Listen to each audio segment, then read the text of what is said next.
할렐루야. 아멘. 예, 오늘 우리는 종려주일을 함께 지킵니다.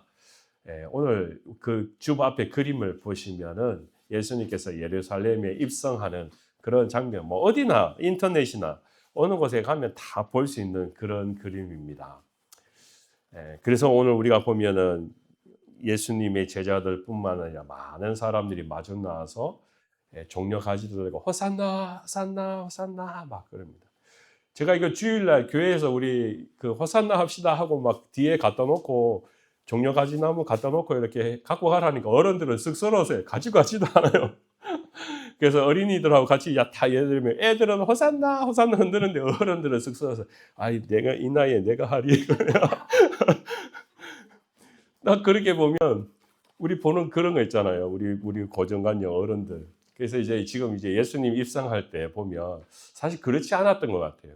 그랬더라면 그 자리에 사람들이 다 오늘 말씀 따라 가지를 들고 호산나 호산나 그렇게 외치지 않았던 것 같은데 마치 지금 우리가 보면 이 상황은 어떤 거냐면 우리 대통령 있잖아요. 대통령 뽑기 전에 보면 내가 지지하는 사람들 나오면 그 열성 당원들 보면 여러분 어떻습니까? 막 길을 들고 막 이기자, 싸우자, 나가자, 막 그런 마음으로 막 구호를 외치잖아요. 마치 그런 상황으로 우리가 생각하면 오늘 이 성경 말씀이 우리 안에 충분히 전달될 것입니다. 제가 오늘 말씀을 준비하면서 그렇습니다. 우리가 사순절 오늘 이 종려 주일을 지키면서 가만히 또 보니까 우리 사순절 시작했는 게 엊그제 같은데 그래서 이제 제수일 해가지고 우리 모든 분들에게 성경 공부를 하면서 이제 십자가를 그리고 우리가 사순절을 우리가 기억하면서 이제 시작합시다 했는데 이 창밖에는 보니까 벚꽃이며 꽃이랑 꽃은 다 펴가지고 너무 아름답고요. 또 잎들도 나뭇잎들도 다 펴기 시작해가지고 정말 새봄이 우리에게 찾아온 것을 우리가 다 느끼고 보여지게 됩니다. 그러다 보니까 이제 이 사순절의 마지막 종료주일 앞에 서 있습니다. 예수님의 제자들은 마태복음, 마가복음, 누가복음, 요한복음을 통하여서 예수님의 사역에 대해서 포커스를 두고 말씀을 기록으로 남겼습니다. 예수님이 33년 사는 동안에 어디에다가 그 제자들은 관심을 가졌느냐 보면 다 어린아이 때 예수님이 어떻게 사시냐 거기에 대해서 막 기술하면서 그런 사람들은 좀처럼 없었습니다. 아주 짧게 어릴 때 예수님이 어떻게 태어났냐 그리고 예수님이 할례 받을 때 어땠냐 예수님이 예루살렘 성에 들어갔을 때 거기에서 사람들이 웅성웅성거리면서 집에 안 가고 거기서 계속 성경 공부하고 대화하고 그 이야기 아주 짤막하게 나와 있습니다. 그리고 예수님께서 사역을 시작하시면서 어떤 일들을 했느냐. 그러면서 성경의 말씀은 기록되어 있습니다. 근데 네 사람의 제자들이 다 비슷한 동일한 눈으로 바라보는 것은 어디에 포커스가 있습니까? 예수님께서 오늘 이 시간 이후로 종료주일부터 시작해서 부활할 때까지 그때 이 한 주간이 얼마나 예수님께서 무엇을 하셨으며 어떻게 시간을 보냈는지 제자들은 다 거기에 포커스를 두고 성경의 말씀을 낱낱이 기록하고 있다라는 것. 이것이 우리에겐 참 중요한 것입니다. 그래서 저도 여러분들도 이제 이 고난 주간을 시작하면서 내일부터 우리가 말씀을 읽으면서 우리가 하루하루를 보내게 되는데요. 그럴 때 우리가 한번 기억해 봤으면 좋겠습니다. 평상시에 내가 성경 읽는 그 속도로 성경을 읽으면 그냥 이 고난 주간도 쓱 지나가게 되는데 예수님의 그 숨소리, 예수님의 제자들이 바라보는 것 그런 것들을 조금 더 우리가 이 고난 주간에 맞추어서 곱씹으면서 천천히 읽다 보면 예수님께서 왜 그렇게 행동하셨을까? 예수님께서 이 말씀에서 우리에게 뭘 이야기하려 하실까? 하는 것들을 우리가 조금 더 깊이 생각해 보면 다시 또 우리에게 마지막 남아있는 이 고난 주간의 은혜와 신비가 우리에게 새롭게 전달될 줄 믿습니다.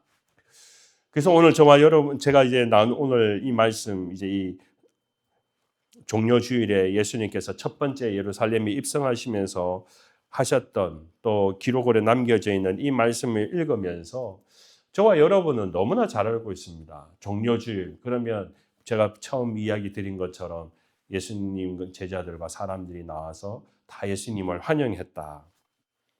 제가 17년 목회를 하면서도 한 번도 종료주일을 휴가를 가거나 뭐 다른 일로 설교를 안 한 적이 없습니다. 17번이나 설교를 했습니다. 똑같은 본문을 가지고요. 그러니까 생각해보면 어떻습니까? 매년마다 종려주일은 돌아오고 17번이나 설교하면 정말 뭐 짜내는데 거의 뭐 그 똑같은 내용 아니겠어요, 이제. 그러니까 어떻게 보면 17번 설교하고 제가 지금 오늘 또 설교를 하면 이거 똑같은 그 예수님의 말씀을 가지고 내가 설교를 하게 되니까 참 식상하게 될 수 있는 그런 상황이 있습니다. 아마 여러분도 그러실 것 같아요. 저처럼 17번 설교를 들은 게 아니고 40년, 60년, 70년 신앙생활을 했으면 70번 들었다는 거잖아요. 그러니까 여러분은 제가 무슨 말 하는지 여러분 이해가 가시죠? 제가 오늘 설교를 안 해도 여러분 무슨 말인지 다 아시겠죠? 그러면 예, 그러지 않겠어요, 여러분? 오늘 설교는 뭐 다 정해져 있습니다. 그 어느 유명한 목사님이요. 이제 어느 한 교회 부흥사로 가게 되었습니다. 그래서 이제 첫날 밤에 이제 설교를 하려고 강단에 서서 이제 목사님이 준비한 설교의 말씀, 그 본문 말씀을 쭉 읽었습니다. 그랬더니 목사님이 그 교우들에게 물었어요. 여러분, 오늘 제가 무슨 설교를 하려고 하는지 아시겠어요? 아마 오늘 이런 본문이겠죠. 그러니까 사람들이 고개를 끄덕이면서 예, 그러면서 그렇게 대답을 했어요. 그랬더니 목사님이 그러시는 거예요. 여러분 다 아는데 제가 설교할 거 있겠어요? 그러면서 아시니까 됐어요. 그러면서 쓱 내려가 버리신 거예요. 그러니까 이게 얼마나 설교가 짧아요. 그러니까 얘 막 부흥이 한다고 그랬는데 목사님이 아주 짧게 하고 확 내려가 버렸어요. 진짜인가 했는데 진짜 그랬던 거예요. 그 다음 날이 되었습니다. 교우들이 딱 봤더니 오늘도 똑같은 본문 말씀이에요. 그래서 기대하고 오늘도 무슨 이야기를 하시려나 했는데 목사님이 본문 말씀을 똑같이 또 읽으시고 그럽니다. 여러분 오늘 제가 무슨 말씀을 하신지 아시겠어요? 그랬더니 어제 어떤 분들은 네, 다 그랬잖아요. 그러니까 이건 좀 약간 어떤 분들 가운데는 이렇게 하면 안 되겠다 싶어. 아니요. 그렇게 이야기하신 거예요. 어떤 분은 알겠다 그러고 어떤 분은 모르겠다 그러고. 그러니까 목사님이 또 그랬다는 거 아닙니까? 그러면 아시는 분이 모르시는 분 좀 가르쳐 주세요. 그러고는 목사님 내려가셨대요. 아주 우스꽝스러운 설교였습니다. 그런데 그 이유가 뭘까 저는 이렇게 생각해 봅니다. 그만큼 우리가 어떤 성경의 말씀 가운데에는 너무나 잘 알기 때문에 목회자가 설교 안 해도 그 내용은 너무나 다 잘 아는 거죠. 저도 17번 설교를 하고 여러분 적어도 40번 설교를 들었으면 종료주일 그러면 뭘 했는지는 다 아는 그런 내용입니다. 그래서 오늘 성경 말씀을 제가 준비하면서 다른 날과 다르게 오늘 주부에는요 설교 제목이 없습니다. 여기에 제목이 있네요. 원래 앞에 있는 부분에 설교 제목이 없었는데 근데 이제 주부에는 제가 설교 제목을 넣지 않았어요. 오늘 제가 여러분과 나누는 말씀은 제가 여러분들의 다른 목사님들의 설교 제목을 보았더니 이렇게 되어 있습니다. 나귀를 타신 예수, 겸손의 왕 예수, 호산나 우리 왕, 만왕의 왕, 구원의 왕 예수. 뭐 대충 다 이런 내용으로 목사님들이 설교를 다 하셨어요. 그러면 또 성도님들은 그 주제에 맞게 다 듣겠지요. 맞습니다. 각 목사님들이 설교하는 제목들마다 그 내용이 오늘 본문 말씀에서 틀린 것들이 하나도 없어요. 다 말씀에 기록된 일입니다. 그런데 제가 오늘 여러분과 함께 말씀을 나누면서 조금 더 한번 우리가 뻔한 그 내용의 제목과 말씀으로만 가는 것이 아니고 그 예수님의 하셨던 그 일들을 왜 하고 한번 생각해 보면서 오늘 말씀을 한번 점검해 보았으면 좋겠습니다. 오늘 말씀을 제가 시작하면 이렇습니다. 오늘 말씀 안에는 갈라산 벳박에 이르렀을 때 예수께서 두 제자를 보내시며 라고 말씀하십니다. 그러니까 예수님께서 이미 이제 예루살렘 성에 들어갈 준비를 하실 때 먼 발치에서 예수님께서 준비하시는 그 과정입니다. 이 감난산에서 예루살렘 성까지 들어가는 데서 약 한 2마일 정도 걸린다고 합니다. 그러니까 이제 2마일 정도면 어떤 면에서는 차로 타면은 상당히 짧은 곳인지 모르겠지만 걸어간다고 생각하면 그래도 애복 가는 길이지요. 그러니까 예수님께서 예루살렘 성에 다 거의 다다라서 한 2마일쯤 앞에 섰을 때 제자들에게 이렇게 이야기하시죠. 두 제자를 불러가지고 옆 동네로 가가지고 곧 메인 나귀와 나귀 새끼를 데리고 와라. 그리고 하시는 말씀이 있습니다. 왜 내 새끼를 풀어갑니까? 라고 이야기하면 주가 쓰시겠다 하라. 보통 우리가 물건을 사거나 뭐 염소를 사든 소를 산다고 그러면 돈을 지불을 해야 되죠. 그냥 갖고 가면 그건 훔쳐가는 겁니다. 안 그렇습니까? 그렇기 때문에 오늘 예수님께서 그 메인 것을 풀고 올 때 주가 쓰시겠다 하라. 요 말만 하면은 줄 거다. 그렇게 말씀하세요. 저는 오늘 이 말씀을 생각하면서 그렇습니다. 야, 이 주인이라는 사람이 얼마나 믿음에 복이 있는 사람이냐라고 생각해 봅니다. 여러분 비즈니스를 하는데 누가 갖고 가면서요. 그러면 저도 여러분들, 야, 이 도둑놈아! 그렇게 이야기할 거예요. 그런데 그 사람이 주가 쓰시겠다고 합니다. 그러면 이 도둑놈아! 그래서 잡아가지고 말도 안 되는 소리 하지 말라고 막 잡아가지 않겠어요. 그런데 오늘 말씀에 보니까 주인이 뭐랍니까? 예, 가져가세요. 하고 그렇게 이야기합니다. 주가 쓰시겠다 하라. 여기 이 주라는 것은 그냥 사람, 내 주인이 가져오라고 이야기하는 게 아니라 여기는 하나님께서 쓰시겠다고 합니다. 라고 이야기합니다. 여러분 누군가가 여러분 비즈니스 하는데 이거 집사님 제가 갖고 가려고 합니다. 왜요? 주가 쓰시겠다고 하네요. 그러면 여러분 어떨까요? 반반일 거예요. 예? 할 수도 있겠지만 아니요? 그걸 내가 어떻게 믿어요? 라고 대답하는 분도 있을 수 있겠죠. 오늘 그런 부분에서 이 말씀을 한번 저와 여러분이 한번 곰곰이 생각해 보였으면 좋겠습니다. 우리가 살아가는 데 있어서 어떤 것들을 주가 쓰시겠다고 하시나요? 근데 나는 아니요? 그걸 내가 어떻게 합니까? 그렇게 대답할 때가 있습니까? 분명 우리가 봐서는 어미 새끼 염소와 어미 새끼 나귀와 나귀 새끼 그거 사실 그렇게 중요한 건 아닐 거예요. 그럼에도 불구하고 그걸 그냥 가져간다고 이야기했을 때 상당히 기분이 나쁘겠죠. 근데 오늘 성경의 말씀에는 주가 쓰시겠다 하면 그 주인이 줄 것이다 라는 것을 이야기했을 때 그 주인은 바로 거기에 순종했다라는 것이지요. 오늘 저와 여러분들이 이 말씀을 통해서 한번 생각해봐요. 그 순종이 일어났을 때 우리는 오늘 이 성경의 말씀이 예수님께서 하시고자 하는 일이 무엇인지 우리가 겸손하게 받아들일 수 있는 믿음의 마음의 자세가 있게 된다라는 것을 오늘 저와 여러분이 꼭 기억했으면 좋겠습니다. 우리가 지난 주간 또는 여러분의 삶 가운데 어떤 것들을 주님께서 쓰시겠다고 하시나요? 여러분의 삶도 마찬가지입니다. 또 여러분의 자녀도 마찬가지입니다. 여러분이 가지고 있는 것 가운데 주가 쓰시겠다. 그게 뭘까? 여러분이 가지고 있는 그 시간도 주가 쓰시겠다. 그렇게 이야기할 때 우리는 어떤 반응으로 우리가 오늘 이 성경의 말씀을 대하고 있는지 한번 생각해 보았으면 좋겠습니다. 오늘 분명한 것은 그 주인이 2마리를 풀어주면서 가져가십시오 했습니다. 그리고 감난산으로 데리고 왔습니다. 그때부터 이제 일이 벌어집니다. 예수님이 그 위에 앉으셨어요. 그 나귀 새끼에 앉으셨어요. 어미 그 나귀가 아니고 나귀 새끼에 앉으셨어요. 이제 통상적으로 제가 이 자료를 찾아보니까는요. 팔레스타인에 있는 나귀 새끼는 우리 한국에서 자라는 나귀 새끼보다 훨씬 작은 놈이래요. 여러 어른들 가운데 옛날에 우리 그 고향에 나귀 키우신 분들이 있잖아요.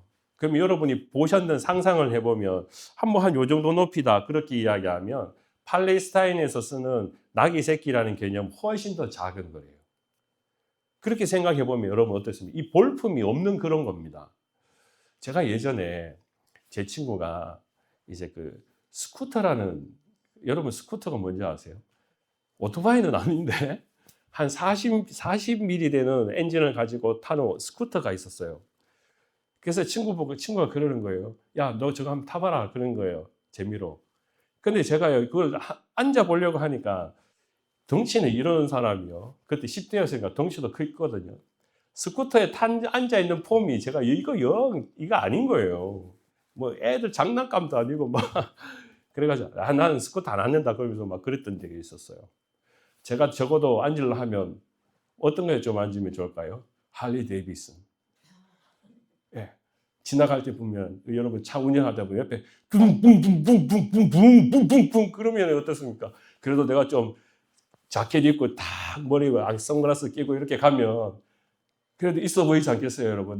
제가 지나가면 야, 나 이런 할리 데이비슨 타고 다니는 사람이야. 그러면서 나 멋진 사람이야 이런지 모르는데 스쿠터 타면 땅땅땅땅땅땅땅 마치 저는 그런 상상이 가요. 제가 어릴 때 스쿠터 한번 타볼래 그럴 때 나 안 타 이런 거. 야 이거 쪽팔리게 이거 어떻게 타냐면서 그랬던 그런 기억. 오늘 예수님께서요 마치 할리 데이비슨이 아니고요 스쿠터를 타고 예루살렘 성으로 막 이제 그런 거예요. 제가 그랬잖아요. 이 나귀는요 우리 한국의 나귀보다 훨씬 더 안장이 낮아요. 그러면 예수님이 나이가 30이면 적어도 30이면 저처럼 키가 좀 있다면 다리가 어떨까요? 다리가 돼 있는 거죠. 이건 앉는 건 아니고 진짜 다리를 들어야 돼요. 어떻게 보면. 고통이죠. 안 그렇겠습니까, 여러분? 다리를 어떻게든 나귀를 타고 간다면 다리를 들어야 되는데 무거우니까 또 내렸다가 그러면 차라리 사람들이 그럴 것 같아요. 아니 그냥 앉아서 가지 말고 서서 가라고 그냥 뭐 이걸 타고 가냐고. 사람들 아마 비쭉비쭉 웃기도 하고요. 그 다 큰 사람이 그 안장 그 너무 낮은 그 나귀 새끼를 뒤뚱뒤뚱거리기도 하고 그 얼마나 볼품없는 그런 자세입니까? 그런데 왜 예수님은 이런 볼품없는 사람들이 보면 우스꽝스러운 이 나귀 새끼를 타고 꼭 들어가셔야 됐을까라는 것입니다. 오늘 이 성경 말씀에 분명히 너는 나귀 새끼를 타고 들어가야 된다라고 말씀하세요. 4절 말씀 우리 보면 이는 선지자를 통하여 하신 말씀을 이루려 하심이라라는 이유입니다. 이것밖에 없습니다.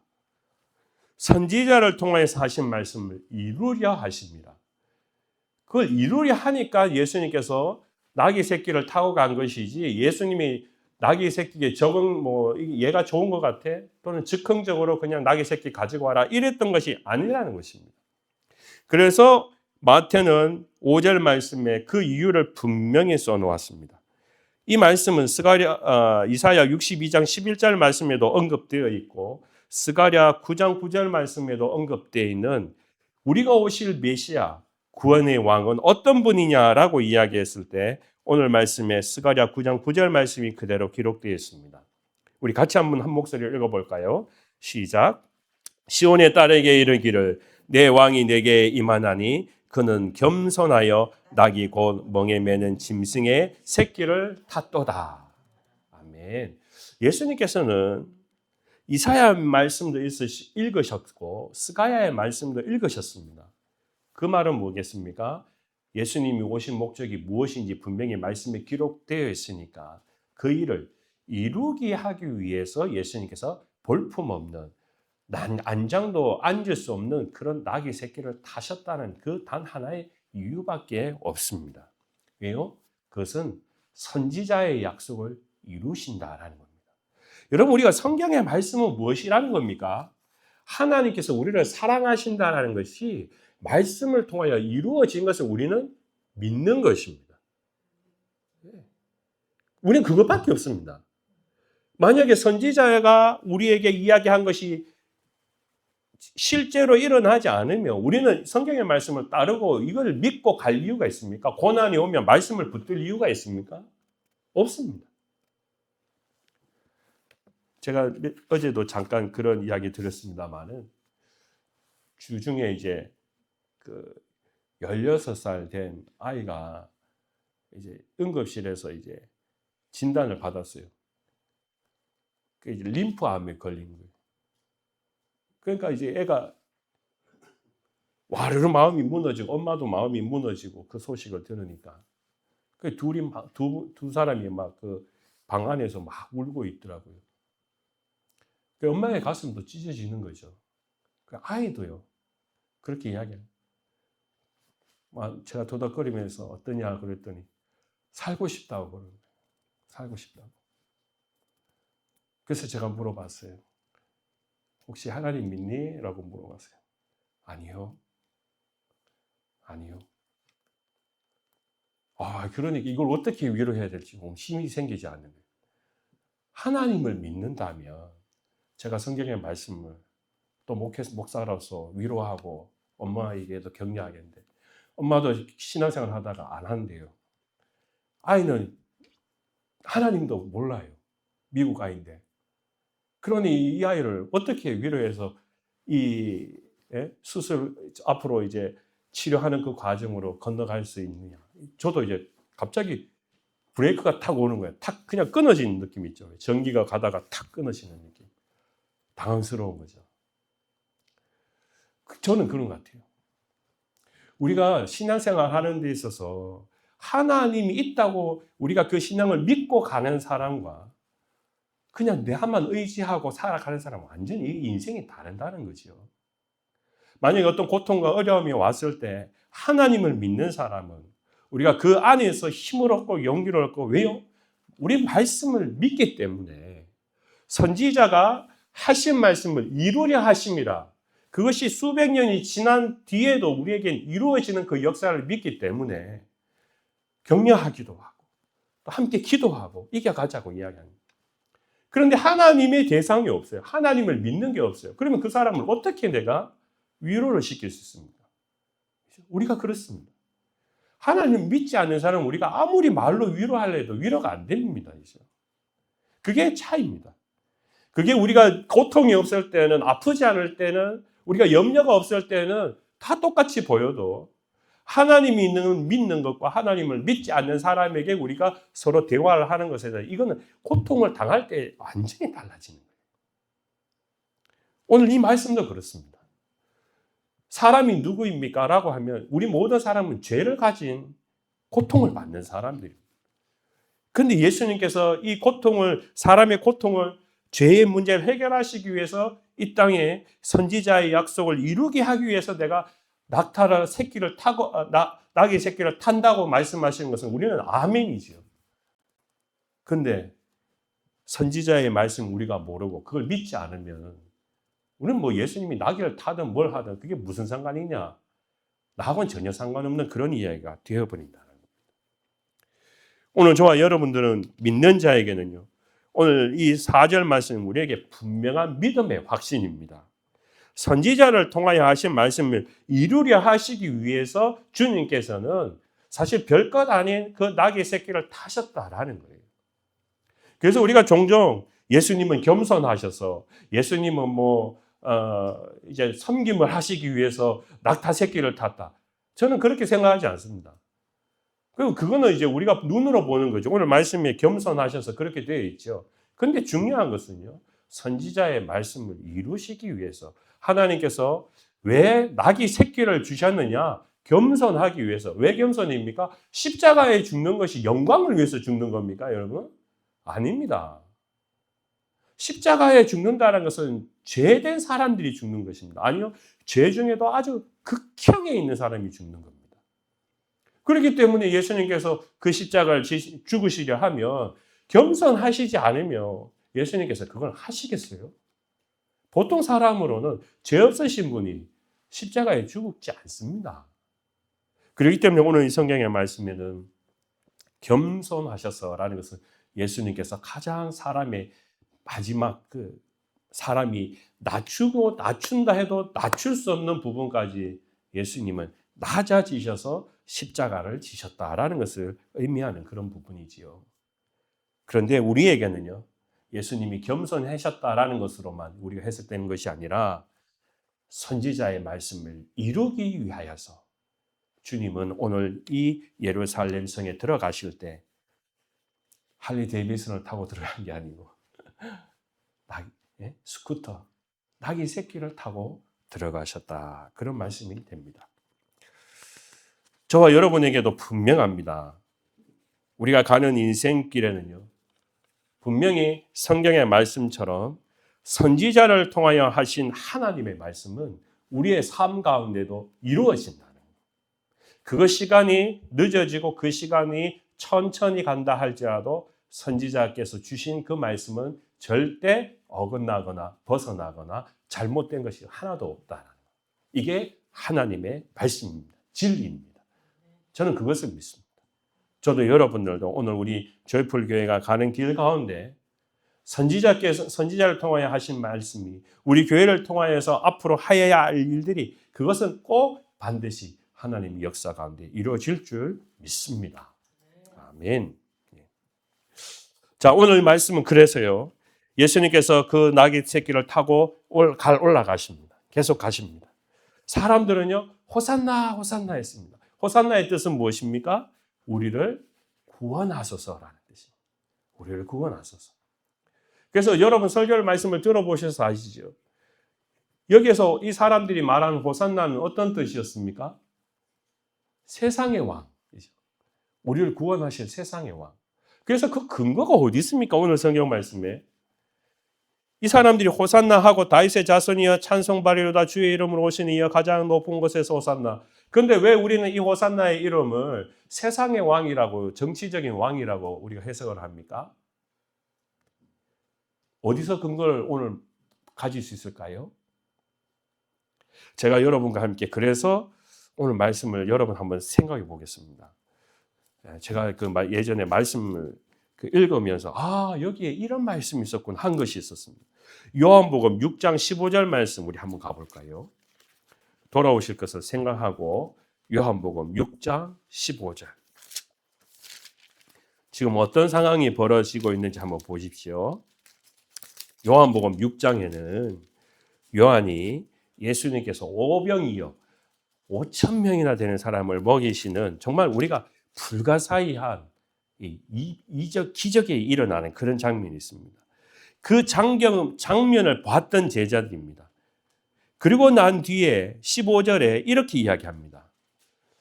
14절 말씀부터 제가 한번 읽어보겠습니다. 그 사람들이 예수께서 행하신 이 표적을 보고 말하되 이는 참으로 세상에 오실 그 선지자더라 라고 이야기했습니다. 15절 말씀에 그러므로 예수께서 그들이 와서 자기를 뭐라고요? 억지로 붙들어 임금으로 삼으려는 줄 아시고 다시 혼자 산으로 떠나 가시니라. 이 말씀을 생각해 보십시오. 그냥 스쳐 지나가는 한 줄인데 요한은 뭐라고 했습니까? 사람들이 뭐라고요? 예수를 왕으로 세우고 싶더라라는 것입니다. 지금 그때에 왕이 없었냐? 왕이 있었습니다. 제독도 있었습니다. 총독도 있었습니다. 다 있었습니다. 그런데 예수를 왜 왕으로 밀어 올렸을까요? 그것은 자신들이 이런 사람이 우리의 왕이 되었으면 좋겠다. 왜요? 오병이어 기적을 베푸니까요. 여러분 우리 지금 정치권에 보면 그런 일이잖아요. 누가 제일 대통령입니까? 하고 한국에 묻거나 미국의 대통령이 물어보면 누굽니까? 착한 사람입니까? 요즘은 그렇지 않더라고요. 착한 사람 대통령 되는 거 그건 누구나 다 하는 거다는 거예요. 어떤 사람입니까? 경제를 살리는 대통령. 먹고 살게 제일 먹고 살릴 수 있는 대통령. 그 주식이 얼마 올라가면 주식이 우리 대통령 때문에 주식 올라갔다. 우리가 지금 우리나라 GNP가 얼마나 올라갔다. 우리를 먹고 살게 해주는 대통령이 제일 좋은 대통령입니다. 예수님께서 오병이어의 기적을 베푸셨다는 건 뭡니까? 그 사람들이 눈에 봤을 때 어떤 사람입니까? 이 사람이 있으면 우리의 왕이 되면 먹는 것 걱정 없겠다 아닙니까 여러분? 먹는 건 해결된다는 거예요. 경제적인 대통령, 경제적인 부를 줄 수 있는 왕. 그게 바로 예수예요. 지금 못 먹고 살고 배고파 죽겠는데 예수님께서 먹을 것을 막 나눠주면 여기에서도 하고 저기에서도 하고 그러면 먹는 거 2개 가지고 완전히 난리를 펴면 이렇게 좋은 왕이 어디 있어요? 그러니까 사람들은 뭐라고 했습니까? 우리에게 왕이 나타났다. 우리가 따를 왕이 나타났다. 그렇게 사람들이 왕으로 삼고자 했다는 겁니다. 그런데 예수님께서 아시지요. 이것은 자기들이 원하는 왕이 된다라는 것을 그 자리에 있으면 그래서 예수님은 몸을 피하셨다라는 겁니다. 그 말씀 바로 14절 말씀에도 그러죠. 그를 선지자로 생각하더라라고 이야기하면서 사람들은 어떻게 바라보는지요. 오늘 이 말씀을 그냥 한번 생각해 보십시오. 사람들은 그 정서가 벗어났을까요? 그렇지 않을 겁니다. 나귀 새끼가 타고 온 사람이 우리의 왕이다라고 하는 그 이야기를 선지자를 통하여 들은 바가 있다면 예수가 나귀 새끼를 타고 들어오니까 와 왕이시오 왕이시오 호산나 호산나 다윗의 자손이여 하면서 그 이야기했을 때 그들의 마음속에는 예전에 지난번에 왔던 그 예수가 지금 여기 왔대. 그래? 그 사람이 우리에게 왕이 되는 그 생각하고 우리가 왕으로 미래했던 그 사람이 나귀 새끼를 타서 하고는 자기들도 모르게 막 흥분되었는지 모릅니다. 안 그렇겠어요, 여러분? 야, 이 사람이 예전에는 도망갔더니 이제는 드디어 예루살렘 성에 올라오는구나. 드디어 우리에게 왕이 왔구나. 호산나, 호산나, 호산나 하고 외쳐댔을 것입니다. 그럼에도 불구하고 예수님은 이것을 거부하지 않으시더라는 겁니다. 오늘 이 성경의 말씀을 우리가 읽어보면 예수님께서는 그들이 호산나 하는 소리, 야 조용히 해 조용히 해 나는 그런 왕이 아니야 라고 말씀하지 않으시고 그냥 그대로 묵묵하게 그냥 그 길을 올라가시는 장면을 보게 됩니다. 왜 그랬을까요?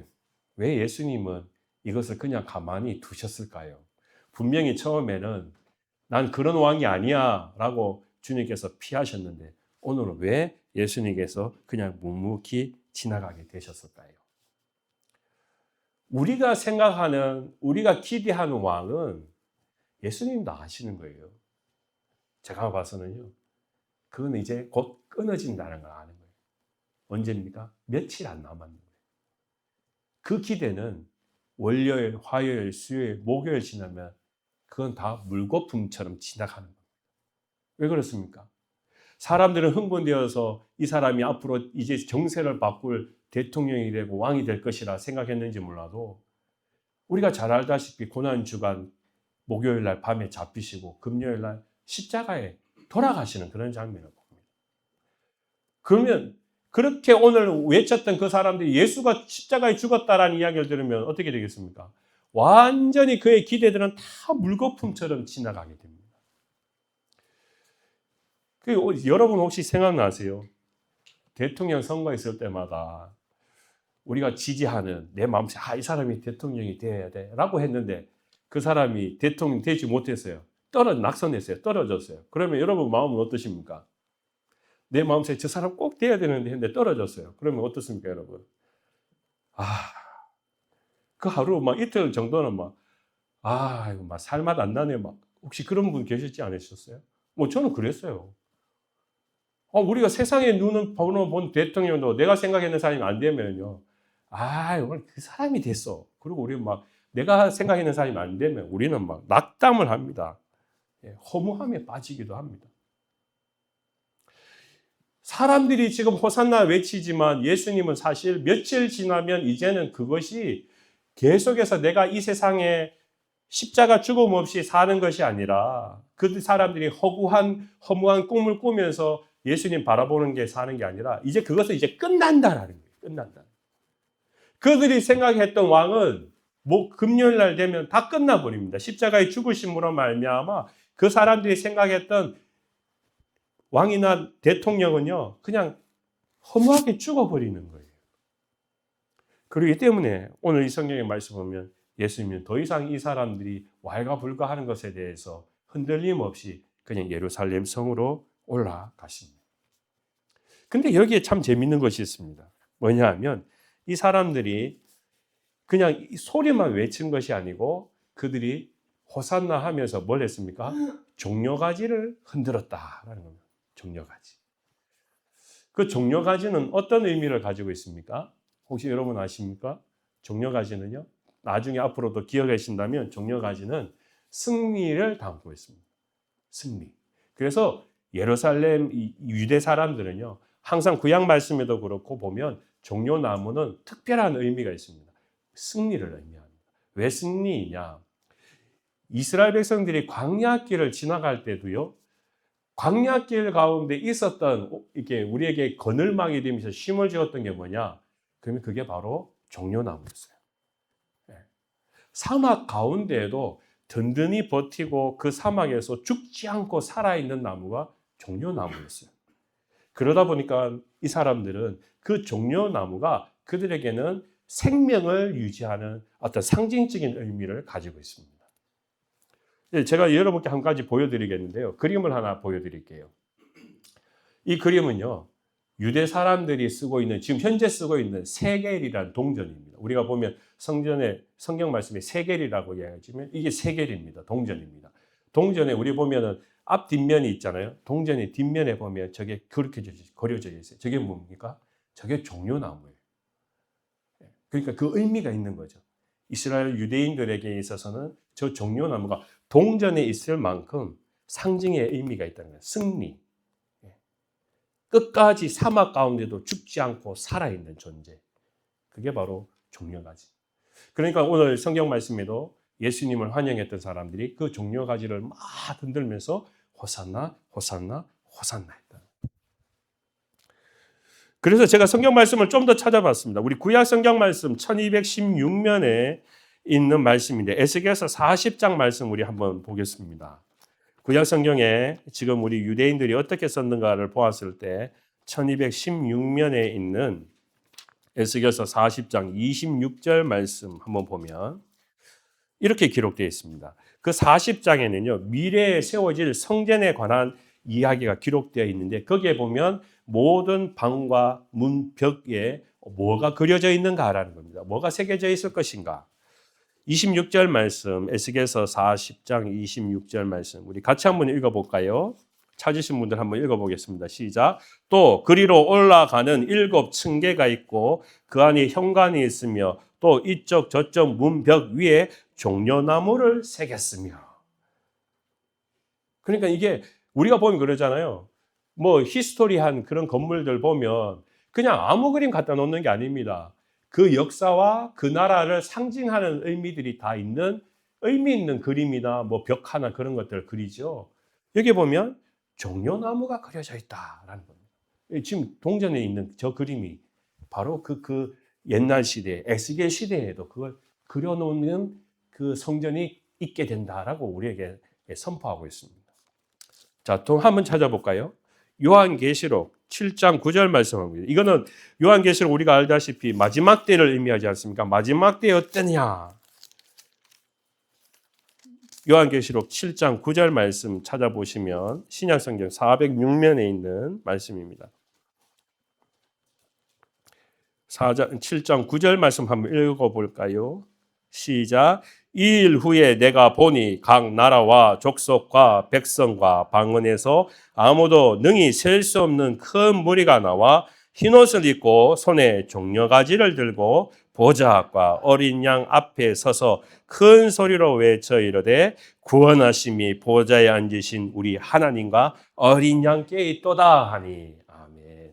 지금 그렇죠. 오늘 지금 종려나무 가지를 흔들었던 이 상황이 언제요? 마지막 심판의 때에 이 일들이 있을 것이다. 그때 뭘요? 종려가지를 들고 똑같은 이 환영의 모습이 어린 양 앞에 호산나 다윗의 자손이여 예수님을 찬양하는 그 일들이 있게 될 것이다 라고 기록되어 있습니다. 그래서 우리 기독교 안에서 성경의 말씀 우리가 아주 그 기본으로 하면 그래서 종려가지, 종려나무는 이 생명을 의미한다라는 겁니다. 자, 한번 생각해 보았으면 좋겠습니다. 제가 지금 방금 이야기 드린 것처럼 사람들이 기대하는 왕은 언제 죽습니까? 목요일이 지나면 금요일 날 십자가에 죽습니다. 그러면 사람들에게 뭐가 찾아옵니까? 허무감이 찾아옵니다. 내가 기대했는데 이 사람에 대해서 내가 마음을 쓰고 대통령이 되고 왕이 되었으면 했는데 이 사람이 낙선되면 아이고 우리는 허무감이 듭니다. 예수님이 십자가에 죽었다 우리가 왕을 세우려 했는데 그 양반이 죽었어.